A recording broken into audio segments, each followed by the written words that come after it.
NASCAR fans know Robby Gordon for his insane on-track talent, but he's equally as known for his on-track shenanigans. Love or hate him, Robby Gordon was going to find a way to entertain racing fans one way or another. But before he was causing a bunch of chaos in the world of NASCAR, he was making a name for himself in IndyCar. He began racing in the kart series in 1992, and by 1996 he had already accumulated multiple victories and podiums. In his 107 starts in the kart series, he scored 2 wins, 9 podiums, 4 poles, and had a best points finish of 5th twice. But every IndyCar driver's main goal is to win the greatest race of them all, the Indy 500. Robby Gordon's first Indy 500 took place in 1993, and after a morning practice crash, his boss went on to do this. It's a hard decision, but it comes a time.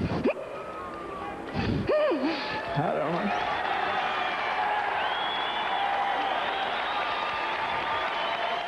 He said, it's a hard decision, but there comes a time. After that practice crash, AJ Foyt realized that he needed to dedicate all of his time to being a car owner. So in a funny way, Robby Gordon forced his boss into retirement. His first Indy 500 would end in a 27th place finish after a gearbox issue, but for 94 and 95, he would drive those Indy 500s for Derek Walker, finishing 5th in both of them and nearly winning the 1995 edition, but had to pit with 10 laps to go because he thought he had a flat tire. After the whole kart IRL split, Robby Gordon wouldn't race in the Indy 500 until 1997 for Felix Sabates. This would turn out to be his shortest Indy 500, as he wouldn't even make it 20 laps in after this issue. Well, we heard on the radio that he had some water up his back and puff of smoke at the back of the engine.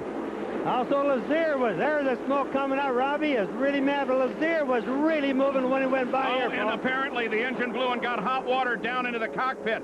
So Robby has been burning. He may even have fire. Well, that's why he's rolling on the ground. You can't see the flame, and he feels hot. Look at his right leg there. He's had something that looks like it burned his right leg there. Look as he rolls over. Without question, the discoloration in his uniform. Robby Gordon has been burned as something happened in the cockpit. When in doubt, stop, drop, and roll. Robby Gordon's chances at winning the Indy 500 were completely shattered that season, but when he returned to Indianapolis in 1999, it would be a whole different story. While preparing for the 1999 Indy 500, he was also racing his final full-time season in the kart series. A day before the race, he was racing in the Motorola 300 at Gateway when he spun out, hit the wall, and suffered a bruised right hand. He was still good to race in the Indy 500 the following day, where he would roll off in row 2 starting 4th. Even though he started up front, he wasn't even the fastest John Menard car. His teammate Greg Ray set the tone throughout the month of May, qualifying in 2nd. Even when Robby Gordon's car wasn't fast enough during the month of May, John Menard provided one of his backups, which was prepared by Greg Ray as well. Early on, Greg Ray was showing a ton of speed, battling for the lead,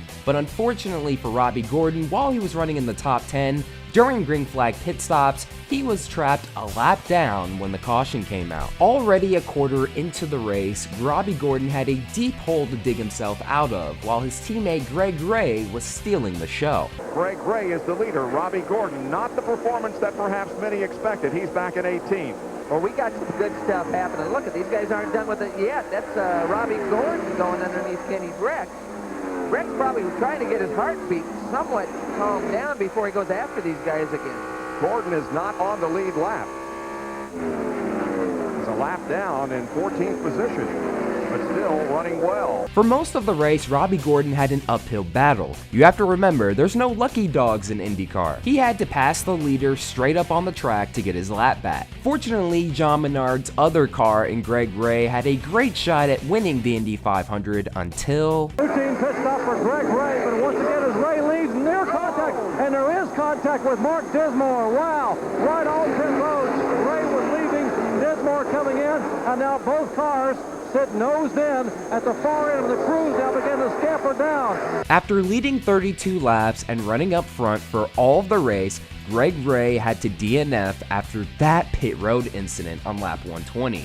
Talk about pain. Robby Gordon now stands as the last hope for John Menard to win the Indy 500, But first, he needed to get his lap back. Throughout the race, Gordon demonstrated that he had an extremely fast car but was either stuck in traffic or not on the lead lap. With less than 60 laps to go, his fortunes would change for the better. During green flag pit stops, the caution came out again and Robby Gordon just so happened to be in front of the leaders. He was back on the lead lap but would have to start at the tail end of the longest line. The team figured that they might as well make their final pit stop of the day, deciding to take new tires and topping off on fuel. Once they got that finished, Robby Gordon rejoined the field at the tail end of the longest line, but on the lead lap in P7. Once the race got back underway, Robby Gordon and Team Menards would catch a break once again. After what would turn out to be the race's final caution, teams decided to top off on fuel, something Robby Gordon had already done during the last caution, and lo and behold, after all that fighting to try and get back on the lead lap,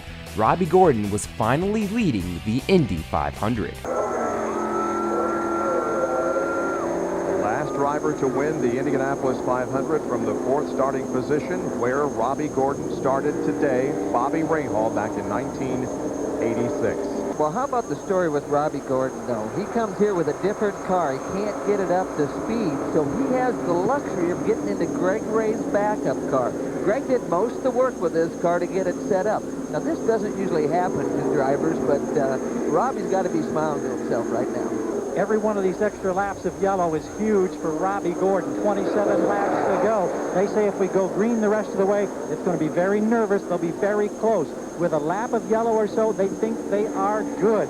So they're hanging out with big smiles and a lot of anticipation down here. Remember, he pitted just ahead of the yellow, the opportunity for Breck, Boat, and Ward to get in along with McGee. Once the race got back underway, we saw our second longest green flag run of the day, a total of 27 laps. Robby Gordon finally had all of that clean air and it was smooth sailing from there. He built up a giant gap versus whoever was in second, as his lead was as high as 4.6 seconds ahead. His chances of winning the Indy 500 were looking good with every passing lap, but once we got inside the final 10 laps of the race, Robby Gordon was sounding a little bit worried on his radio, trying to make sure he had just enough fuel to make it all the way to the finish. At this point,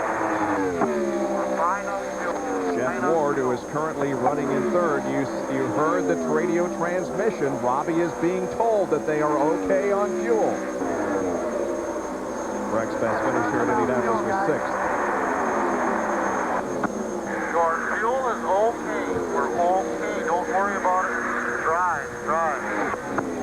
Wouldn't they just be telling him that, though? To get the worry off his mind? well, Robby's asking about it, so obviously he doesn't believe what they're telling him. The team keeps saying to him over and over that he is good on fuel. With 5 laps to go, Robby Gordon's margin of lead kept shrinking and shrinking.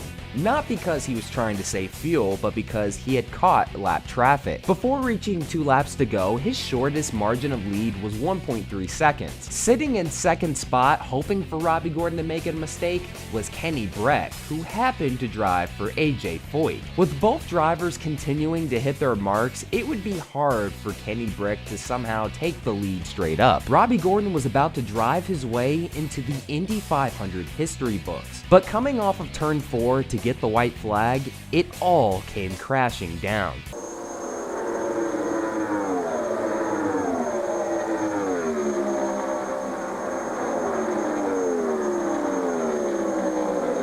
The white flag is about to come out at Indianapolis. He's out of fuel. He's out of fuel. Wow. Robby Gordon is out of fuel as Kenny Breck comes down to take the white flag. One more lap to go in the Indy 500. Incredible heartbreak for Robby Gordon, out of fuel. And now AJ Foyt's pit. Bob, it's the biggest race in the world. You've got to go. You've got to gamble. They did, and they lost.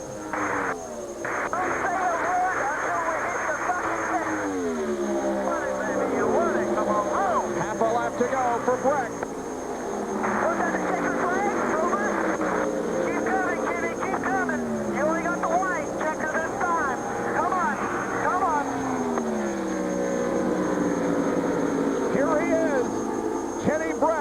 wins the 1999 83rd running of the Indianapolis 500. Kenny Brack ended up winning the 1999 Indy 500, leading the most laps the entire race, that being 66, but of course leading the most important one, the final lap. The decision to retire from driving and solely focus on being a car owner paid off for AJ Foyt 6 years later. But while they were celebrating in the winner's circle, Team Menards and Robby Gordon were absolutely devastated. Well, we showed if we would have got 2 miles to the gallon, we would have made it. We would have made it by about 2 gallons. The thing's still showing I had 2 gallons left in it when it ran out, and that's all I needed was 1 more lap. You know, they said I had a 3.8 second lead, and I was just trying to be smart about it and not throw it away. And then all of a sudden I looked to the right and the fuel thing drops, and I said, ah, shit. Ah, shit indeed. Even though he went on to salvage a 4th place finish, this was without a doubt the most devastating loss of Robby Gordon's career. Robby Gordon went on to still race in the Indy 500 for 5 more years after this one, but he never came as close to winning. By 2004, he was already a full-time driver in the NASCAR Cup Series, and after that year's Indy 500, he would never compete in the biggest race again. When you look at Robby Gordon's motorsports career on paper, it's absolutely amazing to see all the different categories and series he had competed and won in. Without a doubt, he was definitely viewed as a hothead to many racing fans, but had he won the 1999 Indy 500, many of us would view his career in a much different light. For all of the accomplishments that he would go on to achieve in his racing career,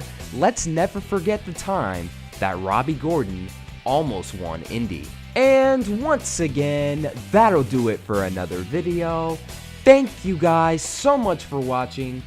This is Black Flags Matter. Catch you next time.